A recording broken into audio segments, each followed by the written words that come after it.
Dark humor. You laugh at the wrong moment. The room goes silent, but your chuckle escapes anyway. The joke hit too hard, too fast. That's not insensitivity, it's instant processing. Dark humor takes work to process.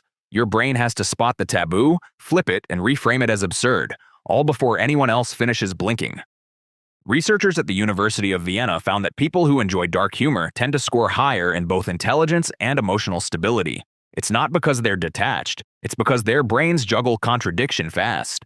They can see pain and irony at the same time without short-circuiting. That kind of mental flexibility takes speed and control. Most people flinch at discomfort. You decode it. You spot the architecture of the joke, the tension, the twist, the timing. You're not laughing at tragedy. You're laughing at the clever rewrite of it.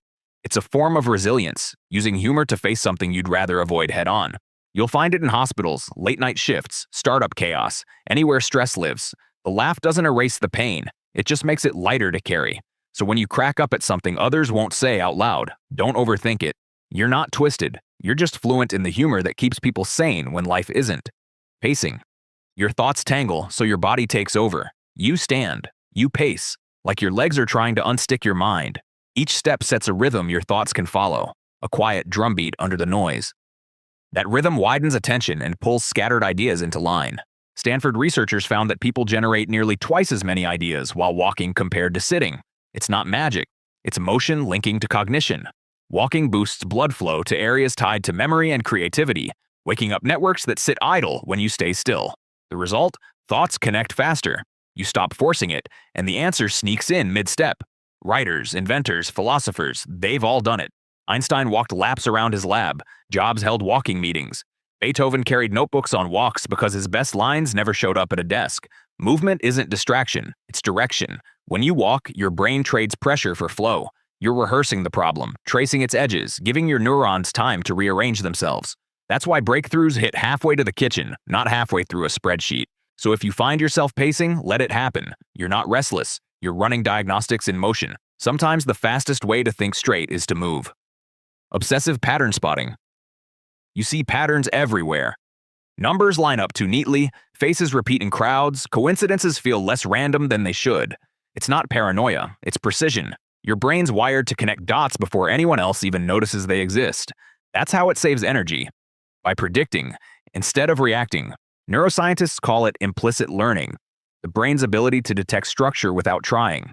It's how you pick up rhythms in music, emotional cues in people, or trends in data without consciously analyzing them. Smart brains run this system on high alert. They absorb details fast, filter them through experience, and spit out rules like, when this happens, that usually follows. But there's a catch. The same skill that spots real order can also invent false ones. When your brain's hungry for connection, it'll find it anywhere, even where it doesn't belong. That's not madness, it's momentum. Pattern recognition doesn't stop just because the data runs out. To use it right, test your hunches. Write them as predictions, then see if they hold. The ones that survive pressure become intuition. The ones that don't, static. Over time, you'll train the noise out of your signal. So if you can't stop connecting threads, don't shut it down. You're not overanalyzing, you're decoding. You see design where others see chance. Just make sure the patterns serve you, not the other way around. Talking to yourself. You talk out loud when no one's around, not a meltdown, maintenance. When you put words to your thoughts, your brain shifts from noise to order. You stop juggling and start organizing. It's like drawing a quick map so you don't get lost inside your own head. Psychologists call it self-talk. Kids do it naturally. Athletes do it before big moments. You do it because it works. Saying things out loud helps your brain find what it's looking for faster. Words guide focus. They cut through distraction and tell your neurons what matters. Simple cues like grab the keys or finish the line create momentum. You're not talking to yourself, you're programming yourself. That little voice keeps your working memory clear. It turns scattered thought into a checklist your brain can follow right now. The rhythm of speech, even quiet, steadies attention and helps you catch mistakes before they grow. It's a built-in feedback loop wired to keep you on track. Einstein did it, Edison did it, they weren't losing it. They were running diagnostics out loud. So the next time you catch yourself mumbling through a task, don't stop. That voice isn't crazy, it's clever. Staying up late. You think better when the world goes quiet. The phone stops buzzing, the house stops moving, your brain finally gets the room it needs. That's not laziness, that's wiring. Some people's clocks just run late. When everyone else powers down, your mind powers up. Psychologists call it a delayed circadian rhythm. Your sleep cycle runs a few hours behind the world's schedule, so your peak focus shows up when theirs fades. Research from the University of Madrid found that night owls often score higher on reasoning and creative problem solving. The late hours strip away noise, giving your brain a clear runway. No interruptions, no small talk, just signal. At night, the part of your brain that filters ideas quiets down. The guard leaves the gate. Thoughts start connecting sideways instead of in straight lines. That's why your 2 a.m. ideas hit different. There's space for them to stretch.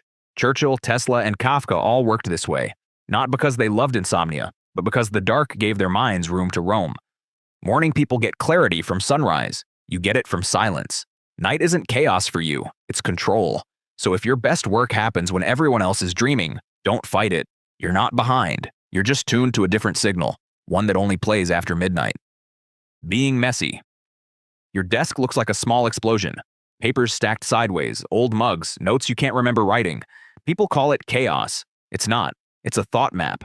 Your brain isn't disorganized. It's multitasking in physical form. The clutter outside mirrors the complexity inside. Researchers at the University of Minnesota found that messy environments push people toward more original ideas. The order forces routine. The mess invites discovery. When your space is unpredictable, your mind compensates by looking for new connections. That's why creative thinkers often thrive in controlled disorder. The randomness gives them raw material to work with. You're not staring at junk, you're scanning possibilities. A stray note triggers an old memory. A misplaced photo reminds you of a concept you shelved weeks ago. Your desk isn't a disaster. It's a sandbox for ideas. Einstein's workspace looked like a filing cabinet implosion. Same with Steve Jobs. They didn't waste time polishing what wasn't broken. Their chaos was calibrated, just enough to keep the brain guessing. So if your desk looks wild, but your mind feels sharp, you're fine.